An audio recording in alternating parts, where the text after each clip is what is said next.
Printemps. Bonsoir, comment ça va? Ça va très bien, cher frère. Toi-même? Ah oui, je vais bien. Dieu merci. Et la journée? Oui, la journée s'est bien passée. Ok. Ok. Et merci beaucoup. Je lui donne la parole. Et je vais aller assez rapidement. Je dis bonsoir à tout le monde. Et bonsoir à tous les intervenants. Et commençant par le cyclone Sundiata et Bamba et toutes les personnes qui ont eu à prendre la parole pour intervenir. Ceci dit, moi je vais beaucoup m'appesantir sur le cas de nos opposants, puisque c'est ce qui fait l'actualité. Il faut beaucoup communiquer pour montrer aux yeux de tout le monde que ces opposants-là sont des opposants toxiques, des opposants improductifs et des ennemis même de la République de Côte d'Ivoire. Et donc, il n'y a pas de raison qu'on soit là à ne rien faire, et il faut communiquer pour montrer réellement ce qu'ils sont. Et donc, je vais prendre à partir de... Vous avez parlé de Daniel Boni-Claveri. Daniel Boni-Claveri qui a fait un communiqué disant qu'elle demandait la clémence du président. Mais, éclairé, vous voyez toutes ces personnes-là, quand vous regardez d'abord même Daniel Boni-Claveri, mais c'est des personnes en Côte d'Ivoire ici qui n'ont jamais rien apporté à la République. Si ce n'est pas d'être toujours du mauvais côté et puis essayer de renverser les institutions de la République, son fait d'âme en Côte d'Ivoire là, c'est quoi? Son fait d'âme, c'est quoi? Mais elle a toujours fonctionné comme ça. Et c'est des femmes qui veulent qu'on les dorlote comme des enfants. Parce qu'au moment, il aurait fallu que Daniel Boni-Claveri, au lieu de venir faire ce communiqué là pour demander la clémence du président, mais elle était très bien informée des activités subversives de Pouchérim Balé.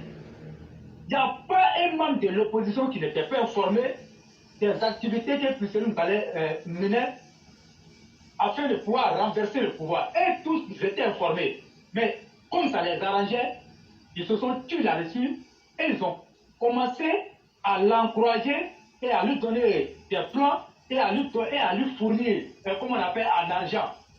Mais vous finissez de faire ça.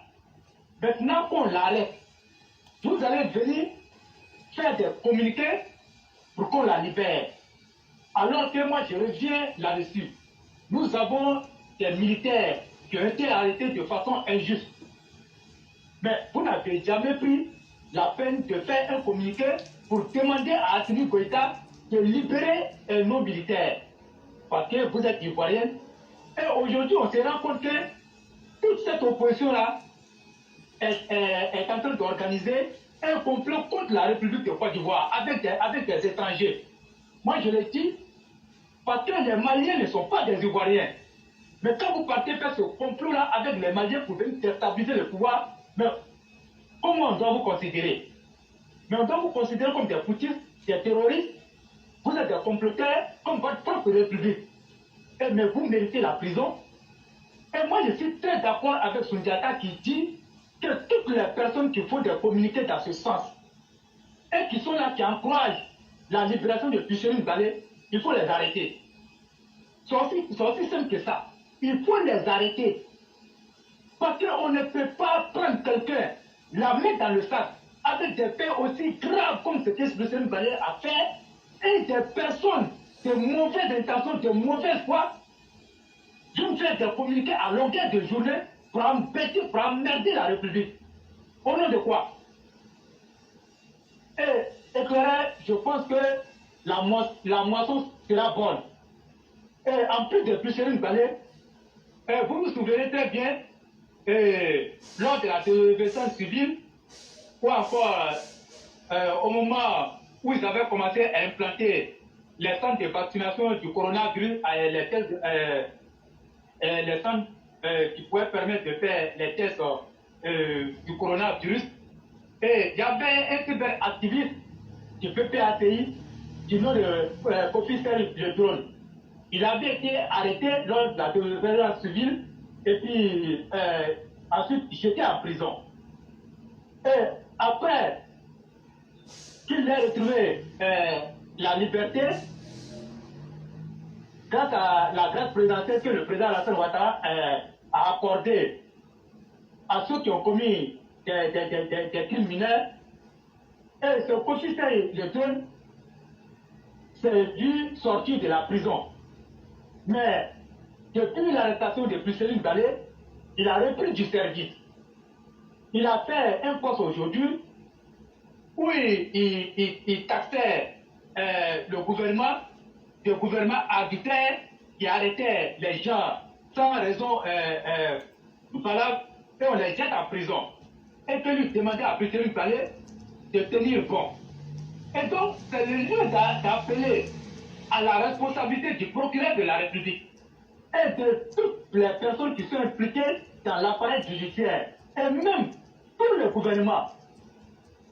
Il faut que, comme on appelle, que l'autre, la Constitution, le drone, soit interpellé pour venir demander sur quelle balle il a produit ce poste-là pour soutenir Priscilline Balé. Parce qu'il a repris du service, je le dis à qui veut l'entendre. Parce que ces personnes-là, nous, on ne va plus avoir pitié de ces personnes-là. C'est parce qu'à un moment donné, il y a eu trop de lacunes. Mais tous les jours, on parle de ça. Tous les jours, on parle de ça.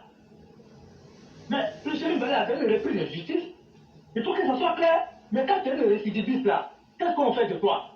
Et ce sont les mêmes faits. Il n'y a même pas eu de dire, ce sont les mêmes faits. Et ça encore, c'est encore plus grave que les premiers faits. Mais peut-être qu'on doit faire de Priscilline Balé. Mais éclairez ce que vous avez dit à Sundiaté est trop tendre. Sundiaté est trop tendre aujourd'hui. 15 ans là, qu'est-ce que ça fait enlever quoi dans la vie de Priscilline Balé? 15 ans c'est petit. 15 ans c'est petit. Priscilline Balé là, vu les actes de criminalité qu'elle a posés là, venir attaquer la République. Un complot avec des étrangers pour venir attaquer la République, mais les faits sont suffisamment graves. Et ça, la même là, je ne sais même pas. Elle mérite même la prison à vie. Elle mérite bien la prison à vie. Et donc, il n'y a pas de 15 ans à donner, Sundiata. Il n'y a pas de 15 ans à donner. Il faut lui donner une peine maximale, en tout cas une peine qui va lui permettre, le jour où elle va sortir là, ce jour-là, elle doit savoir que c'est fini pour elle dans la vie, elle ne peut plus rien faire. Mais quand vous regardez ses opposants, mais regardez la Côte d'Ivoire, regardez là où la Côte d'Ivoire va avec la justice. Chers élèves de la classe, entre nous, disons-nous la vérité. Regardez où la Côte d'Ivoire s'en va en matière de justice. Mais c'est cette légèreté-là qui nous a conduit là où nous sommes aujourd'hui. Sinon, comme on appelle, on avait la possibilité de juger ces personnes-là et les jeter en prison. Mais on n'a pas fait. On dit réconciliation. Ils ont même créé un ministère pour comme on appelle, pour cette soi-disant de réconciliation.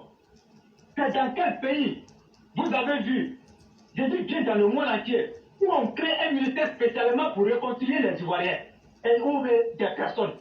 Si vous avez vu ça dans un pays, là, venez me dire ça en commentaire. C'est dans quel pays vous avez vu ça? Aucun ministère ne peut réconcilier des populations qui sont, comme on appelle, en parole. Il n'y en a pas. On ne peut pas faire ça. Mais à Côte d'Ivoire, on n'est pas en parole. On n'est même pas en parole. Partons sur ce poste-là, on n'est pas en parole. On n'est pas en parole en Côte d'Ivoire. Mais quand on dit ça, ça fait mal à d'autres personnes. Mais vous allez souffrir de notre communication. Apprêtez-vous. Ce que vous avez entendu là, vous n'avez rien encore entendu. Apprêtez-vous. Tout ce que vous n'avez pas encore entendu là, vous allez entendre ça sur cette plateforme-là. Nous, on le dit à qui veut l'entendre. Nous, on le dit ça. Alors, il n'y a pas de militaire qui peut réconcilier un peuple. Mais l'argent qu'ils ont pris pour comment on appelle, pour investir dans ce ministère-là, Est-ce qu'on ne pourrait pas prendre cet argent-là pour construire des hôpitaux, pour construire, qu'on appelle des écoles? On pourrait le faire. Est-ce à dire qu'il n'y a plus, comment on appelle, il n'y a plus de fonctions où le ministre KKB peut exercer? Pourquoi on le tient forcément à ce ministère-là? Pourquoi on le tient forcément à ce ministère-là? Puis la CDVR, qui était l'organe même qui pouvait réconcilier les Ivoiriens, n'a pas pu faire son travail, ou encore la CDVR a donné des conclusions. Ces conclusions-là ont été mises dans les tiroirs. Donc c'est KKB qui a venu réconcilier les Ivoiriens. Et chaque jour, c'est des Ivoiriens innocents qui meurent par la faute de ces opposants-là. Et on est là, on leur dit rien. Et après, on les appelle à la primature, on dit on leur donne de l'argent. Mais moi, je n'ai jamais vu un pouvoir comme le pouvoir RHDP. Moi, je m'étais activé là-dedans. Je suis un RDR convaincu. Je n'ai jamais vu un pouvoir comme ça.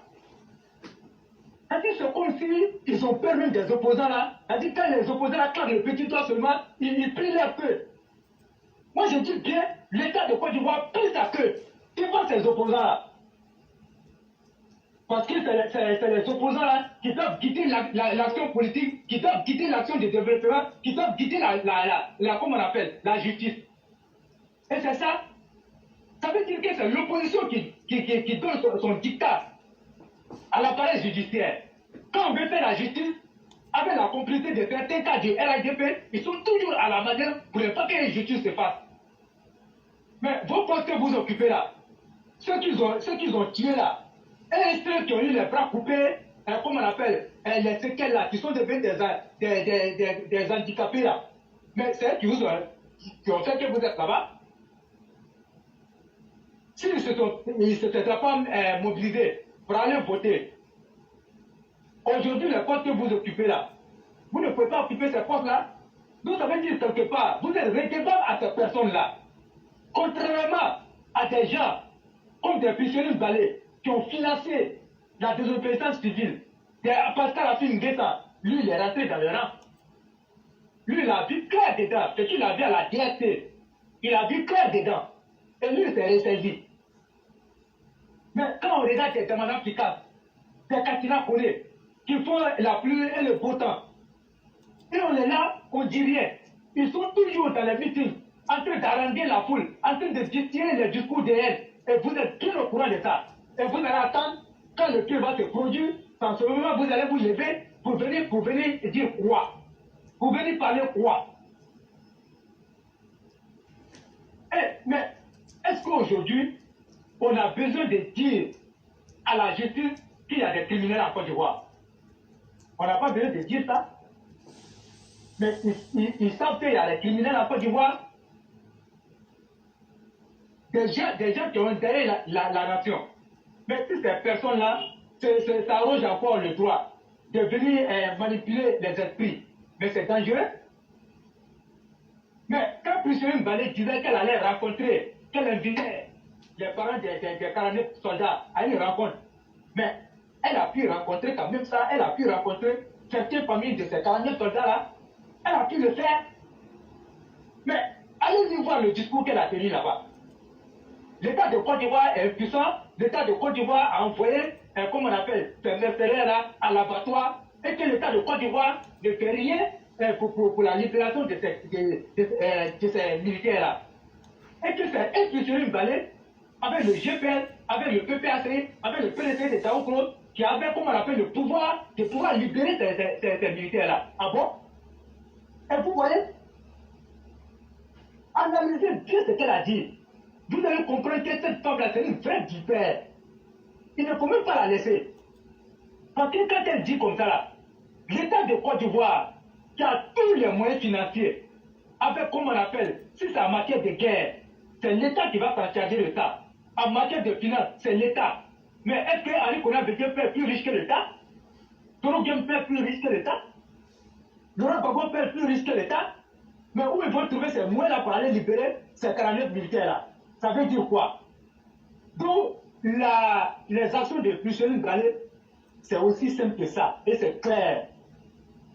Ils sont dans une logique de créer un soulèvement en passant par la manipulation, en passant par le dénigrement de l'État de Côte d'Ivoire. pour atteindre leur objectif.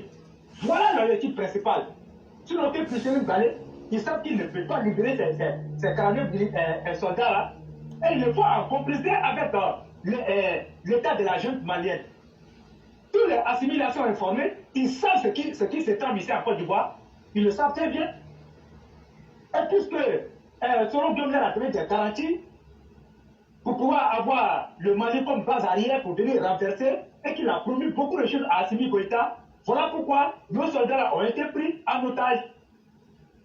Mais quand on regarde un peu l'actualité de ces trois derniers jours, vous ne pouvez pas prendre des militaires en otage venus de la Côte d'Ivoire et puis accueillir 425 militaires venus de la Côte d'Ivoire en fanfare. Regardez le porte-à-faux. Mais il y a là, ça, c'est deux poids. Vous faites du deux poids et deux mesures. Mais pourquoi vous ne prenez pas ces 425 militaires-là qui sont venus de la Côte d'Ivoire pour rallier Tombouctou? Pourquoi vous ne les prenez pas en otage? Mais prenez-les en otage. Là, on va savoir que ce que vous êtes en train de faire là, ça sera un autre truc. Mais vous ne les prenez pas en otage. Et vous prenez leurs frères d'armes en otage. Alors qu'ils sont partis dans le même cas de la MINUSMA. Donc ça veut dire que tout est clair. C'est notre opposition avec Assimi Goïta et puis quelques personnes à l'extérieur qui font ça. Puisque nous, on connaît déjà le mal.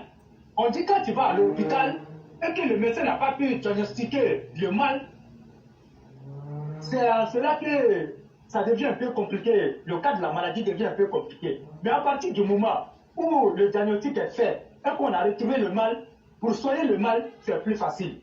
Donc, nous, on va soigner ce mal-là. Parce que le mal est connu. Maintenant, il revient au médecin traitant de négliger ou pas. Ou bien de voir si soigner la plaie définitivement pour que le malade ne tombe plus malade, ça dépend du médecin. Mais si le médecin trouve que il ne va pas soigner le mal et que laisser le malade va se réveiller, ça aussi, ça dépend du médecin. Mais un bon médecin, quand le diagnostic est connu, il faut traiter le mal par la racine. Et aujourd'hui, cette opposition-là, il faut traiter l'opposition avec la plus grande fermeté. Moi, je le dis, hein, c'est 2025 ou 2023 qu'ils sont en train de préparer comme ça. C'est un test qui est là. Et si les gens laissent passer cette occasion en 2023, ne venez pas nous dire que vous allez faire des enquêtes ici. Hein. Ne venez pas nous emmerder avec des enquêtes. Dire que oui, il y a eu des tueries, on va mener des enquêtes pour situer les responsabilités. On a trop situé les responsabilités en Côte d'Ivoire ici. La Côte d'Ivoire est devenue un laboratoire de responsabilité, comme on appelle, de situation de responsabilité. C'est pas un laboratoire d'essai où à chaque fois on va venir essayer les choses. Non. Il faut que ça s'arrête. Moi je dis il faut que ça s'arrête. Il faut traiter ce mal-là définitivement pour le plus qu'on en parle. Mais elle est qui? Cette Priscilline Balé-là, elle est qui? Elle est qui? Et puis, ce qui s'est passé, si c'était dans un autre pays, à partir du moment où on l'a pris pour le même fait, c'est-à-dire c'est la deuxième fois là, mais ça, on n'a même pas besoin d'aller au jugement, on a pris un peu, nous colle une peine là-bas et puis on passe. Parce qu'elle a récidivé, et c'est une reprise de justice, on ne doit pas lui faire de cadeau. Maintenant, tous les opposants qui vont se mettre à travers, en train de demander la clémence du président de la République, moi je demande au procureur de la République de lancer un mandat d'arrêt contre ces personnes-là. Vous êtes qui? Parce que sans vous, la Côte d'Ivoire ne doit plus fonctionner. Vous êtes qui? Vous avez apporté quoi depuis votre existence à ce pays-là? Qu'est-ce que vous avez apporté? Dites-nous ce que vous avez apporté.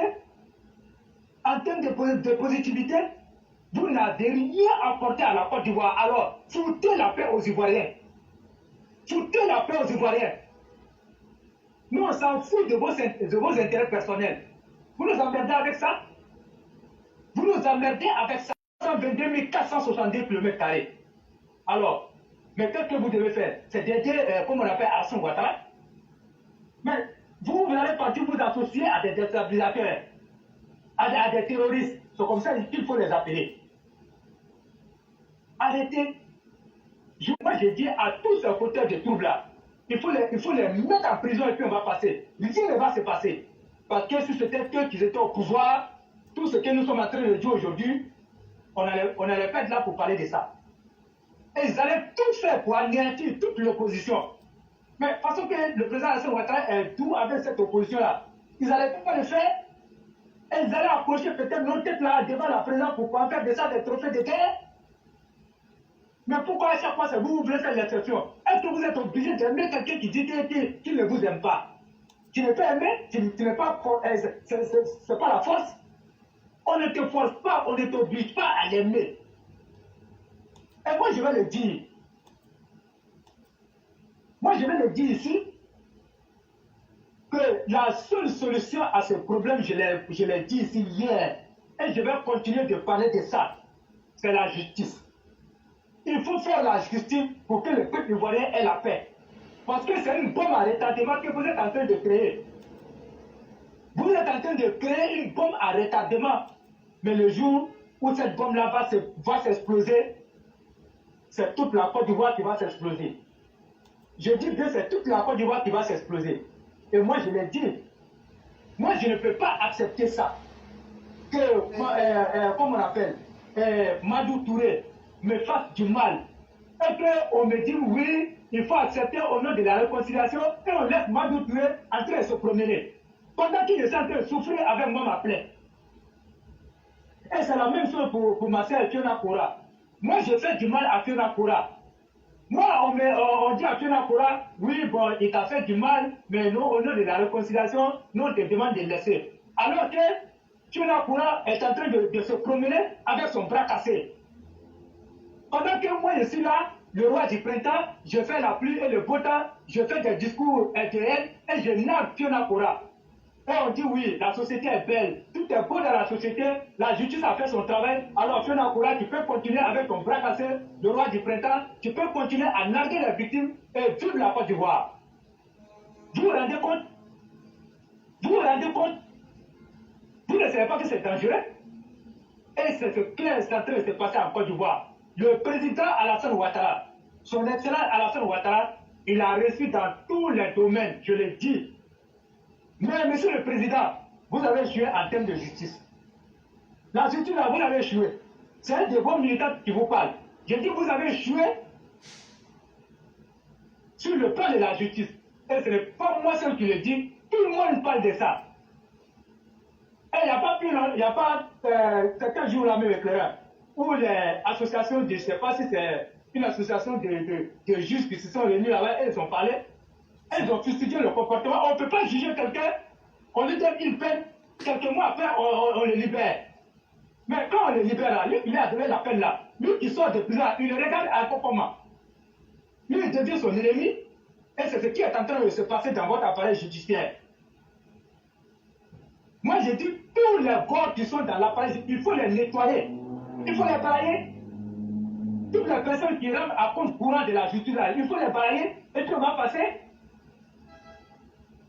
Si on ne parle pas là, c'est comme ça, on va toujours continuer. 2021, ils vont même tuer les gens. Ils vont même tuer les gens. On va faire un semblant de justice et après on va les libérer. C'est quel pays ça là?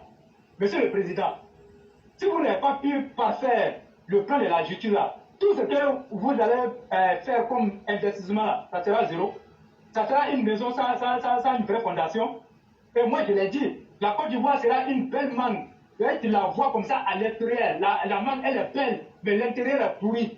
Et c'est comme ça la Côte d'Ivoire. C'est comme ça la Côte d'Ivoire. Une vraie société va ensemble avec la justice. Une réconciliation ne va pas sans la justice. Alors, mais des gens qui disent qu'ils ne reconnaissent même, ils ne reconnaissent même pas les faits qu'on leur reproche. Mais pour faire une vraie justice là, une vraie réconciliation, il faut passer par la justice. On passe d'abord par la reconnaissance des faits. Et ensuite, on va, comme on appelle, à cette réconciliation. Quand on passe sur comme on appelle, la posture de la reconnaissance des faits, les faits sont reconnus. Ok, il n'y a pas de problème. Mais on va d'abord à la justice. Après la justice, on va venir se réconcilier. En ce moment, on aura passé toutes les plaies et chacun de nous, le cœur de chacun de nous sera apaisé parce qu'au moins, il y a eu des personnes qui ont commis des crimes et qui sont partis en prison pour avoir commis ces crimes-là. Mais s'il n'y a rien de tout ça, vous ne pouvez pas venir me parler de réconciliation, puis moi je vais rire avec vous. Vous allez vous réconcilier avec qui? Pendant que les criminels sont en train de se promener, vous dites de réconciliation. Arrêtez de vous moquer des Ivoiriens. Je dis bien, arrêtez de vous moquer de la souffrance des Ivoiriens. Éclairez si vous avez quelque chose à ajouter. Non, pratiquement pas grand-chose, puisque je partage entièrement tout ce que vous dites. Et la nécessité d'imposer une justice qui soit équitable, mais aussi qui soit ressentie par chacun des citoyens de la Côte d'Ivoire est plus que d'actualité. Et on va toujours insister sur cela pour que les autorités comprennent et saisissent cette opportunité-là pour faire ce qu'elles ont à faire. C'est vraiment très important. Mais elles ne pourraient pas, ces autorités actuelles, dire qu'on ne leur a pas donné tous les signalements et toutes les raisons possibles de pouvoir les convaincre que la non-présence de la justice est automatiquement égale à l'injustice et donc au désordre. On ne peut pas créer tout ça et puis se confier à la providence et dire bon, Dieu fera le reste. Non. Vous avez dit quelque chose qui est très important. Si le président ne pratique pas la justice, c'est aussi une bombe à retardement. Et je crois que partout où il se trouvera, qu'il soit encore sur la terre ou partout où il sera, il aura ça sur la conscience et l'histoire le jugera en fonction de ça. Je vous dis, Alassane Ouattara a certes réussi, mais il a été incapable à désamorcer toutes les vraies raisons en utilisant la justice pour amener les choses dans leur contexte. Et ça, nous n'allons pas lui pardonner parce que d'abord, l'histoire même ne lui pardonnerait pas cela. Ça aussi, il faut qu'on le dise. C'est ça. C'est ça. Éclairé, merci beaucoup. Parce que ce pays-là, il y a toutes les libertés. Liberté d'expression, je ne vais pas dire liberté de question. Non. Le roi, le libertinage est différent de la liberté. Tout le monde mérite liberté et tout le monde peut jouir de sa liberté. Mais quand on met de l'excès dans la liberté pour tomber dans les extrêmes, surtout dans la gaucherie, ça devient du libertinage. Et c'est l'excès de libertinage qui est en Côte d'Ivoire. C'est ça. Voilà. C'est ça. Allez, vraiment, il y a tellement de choses. Mais quand vous-même vous regardez Chéri Bali, et toi tu vas venir faire un jeu de mots avec nous, on est allé à l'école. Quand tu vas venir nous parler de politique politicienne, tu dis oui que la société civile fait de l'action politique, mais il faut dissocier ça de l'action, comment on appelle, de la politique politicienne. Quand tu vas venir faire un jeu de mots avec nous, il y a longtemps on est en politique avant toi. Tu ne peux pas venir faire un jeu de mots avec nous. Vous savez dire que c'est tellement clair. L'action qu'elle posait, elle le savait pertinemment, mais elle pensait qu'elle était devant comment on appelle, des personnes qui ne savaient pas faire la différence entre l'action politique et l'action de la société civile. Mais tu as dit quelque chose qui est important. Et moi, je suis d'accord qu'il faut dissoudre, comment on appelle, cette organisation-là, derrière cette organisation qui se tape pour faire ces conneries-là, il faut purement et simplement dissoudre cette organisation. Et on n'entendra plus parler de ça. Si vous la laissez, et vous laissez ça, de la manière que vous avez dissous le GPS là, mais le GPS n'est pas différent, comme on appelle, de son, comment on appelle, alternative aux citoyennes ivoiriennes. Il n'y a pas de différence. C'est le même parti politique. Alors, si vous avez eu le courage de dissoudre le GPS, alors prenez ce même courage-là et prenez la même loi qui vous a autorisé à dissoudre le GPS, à dissoudre aussi, comment on appelle, l'organisation de pêcheries galeuses. Et puis on va passer, il faut dissoudre ça carrément. Parce que si vous avez laissé ça là, ben, chacun va se lever pour créer un truc comme ça et puis il va commencer à foutre la merde. Trop de laxisme en Côte d'Ivoire. Un pays où le désordre même là, a dit, monte en puissance. Moi, c'est ce que je vais dire. Le désordre et l'impunité montent en puissance en Côte d'Ivoire. Je suis aujourd'hui, c'est pour Tonkara. Ça, moi, j'ai dit ça. Quelle question pour Tonkara dit que le Mali monte en puissance, l'armée du Mali monte en puissance là. Chez nous là, c'est l'impunité et le désordre qui montent en puissance en Côte d'Ivoire. Celui qui ne veut pas entendre ça, il n'a qu'à boucher ses oreilles. Qu'il pousse ses oreilles. Mais depuis que le président Alassane Ouattara a pris le pouvoir, c'est la même chose. C'est la même chose. Monsieur le Président, c'est pas vous qui allez venir, comment on appelle, torréter ses opposants là.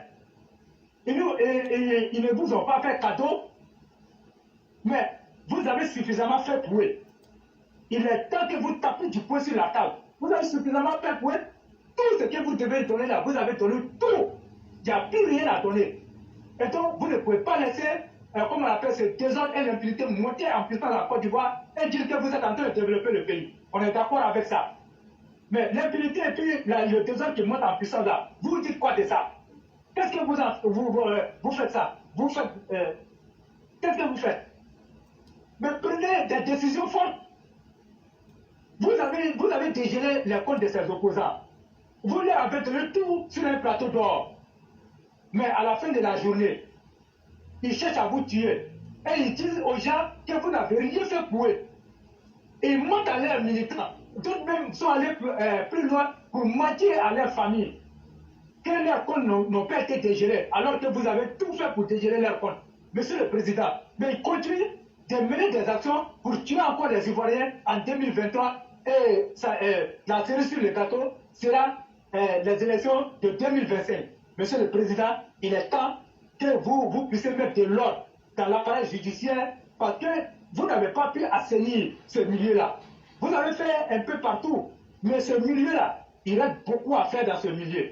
Si vous voulez sortir, grandir en termes, comme on appelle, de justice, vous devez assainir ce milieu-là pour permettre aux magistrats, aux juges qui veulent bien travailler, de travailler. Sinon, si vous faites comme ça, les gens sont en train de fouler leurs décisions. Quand ils prennent une décision, ils donnent une peine à un homme. Même le ministre de la communication, le ministre de la justice est complice. Il est complice. J'ai dit 500 Kambilé est complice. Moi, je m'arrête là. Je m'arrête là pour ce soir éclaireur. Merci beaucoup, le roi du printemps. Et donc, je vais me permettre de saluer quelques-uns et on va se laisser. Ok, il n'y a pas de problème. Donc, ok, merci. Ok. Donc, je dis bonsoir à Sundiata. Et comme lui l'a dit, vraiment, il éprouve beaucoup de difficultés avec les nombreux comptes qu'il avait à créer. Et son nouveau compte-là, on va vous donner le profil pour que vous puissiez vous abonner massivement à ce nouveau profil-là. Ce n'est pas facile. Bon, vous savez que quand tu es sur le chemin de la vérité, tu auras toujours des personnes qui vont venir, se mettre devant toi, qui vont venir te parler le chemin pour ne pas que tu puisses dire ta vérité. Et c'est ce à quoi nous sommes confrontés. Mais nous tenons quand même le bon bout et nous n'allons pas lâcher prise. On va toujours continuer. Et donc, vous avez compris ce qu'il a dit. Il a un nouveau compte et on va faire les captures et vous envoyer pour que chacun puisse s'abonner à sa page. Et donc, je salue notre mère, Mme Aki, et je lui dis bonsoir et merci beaucoup, chère mère. Et je salue notre mère Awa Papa et mon frère Rose de Kerenxi. Merci beaucoup, mon frère Yann Koulou. Et je dis bonsoir à Drissa Traoré. Et frère, toi-même, bonsoir. Et bonsoir à notre mère Fiona Koura et David Ouattara Siaka. Merci beaucoup. Et je dis bonsoir à notre mère Massata Blanc et le doyen Mamadou Fatiga. Et je salue Mariam Bulgali. Et merci beaucoup à Cyclone Abbé. Merci à toi, cher frère. Et Mohamed Kamara et Enza Touré. Merci. Et je salue Nefertiti, et Kone Takis et Madou Touré et toutes les personnes qui sont sur YouTube, et notamment le roi Chaka Zulu, Yoli Dia, toutes les personnes qui sont connectées là-bas. Et soyez salués, et on est ensemble. Et je dis aussi bonsoir à Amara Bamba et notre mère Amatou Douga. Et je dis bonsoir à tous les élèves de la classe, quelle que soit votre position et que ce soit en Gambie. Partout où vous vous trouvez dans ce monde-là, soyez salués. Et moi, je vous tire le chapeau. Merci beaucoup. Et merci à Nazina Dabo. Merci à tout le monde. Éclaireur, bonne soirée à chacun. Et à nous, demain, on se retrouve. Merci beaucoup. Merci beaucoup, le roi du printemps. Merci beaucoup à tous les auditeurs et toutes les auditrices. Merci beaucoup à tous ceux qui ont pu sécuriser l'émission. Merci à tous, notamment le roi Chaka Zulu, le roi du printemps lui-même, Mimi Ado Ourien et toutes ces autres personnes-là qui ont aussi sécurisé l'émission à partir de YouTube. Merci à tous. Un dernier message à l'attention du gouvernement. Notre intention, elle est connue. Nous sommes résolument du côté d'Alassane Ouattara, le président de la Côte d'Ivoire. Et les propos que nous tenons nous engagent. Mais notre volonté, elle est ferme. C'est d'être vrai et de donner le discours du peuple. Ce que le peuple ressent, c'est ce que nous disons directement. Nous n'avons jamais dit que nous avons le monopole de la vérité. Encore moins que nous en ferions un dictat pour imposer une idéologie. Je dis à nos gouvernants, ce que nous disons là, prenez-le souvent comme le baromètre des sentiments que peut dégager le peuple. Ça peut beaucoup vous aider. Nul n'est suffisamment aguerri et nul n'a suffisamment la science infuse. Vous pouvez certes être les dirigeants, mais nous, le bas peuple, comme disait Nicolas Machiavel, le bas peuple sait beaucoup plus sur le dirigeant que le dirigeant s'estime connaître ce que le bas peuple ne veut pas qu'il sache de lui. On se connaît. Il y a beaucoup de choses on dit. Nous ne sommes pas dans les secrets des dieux. Mais quand on vous relaie, quand des gens vrais sortent pour venir vous dire ce qu'ils veulent ressentir, chers gouvernants, vous devrez en tenir compte. Plus que jamais, pratiquer la justice, qui a été l'un des maillons les plus faibles dans le régime du président Alassane Ouattara après 2 mandats, n'est pas chose acceptable, monsieur le président de la République. Et par 1001 fois, nous en avons parlé et nous continuerons d'en parler jusqu'à ce que nous voyions des changements qui puissent inspirer un peu de sérénité aux Ivoiriens. Parce que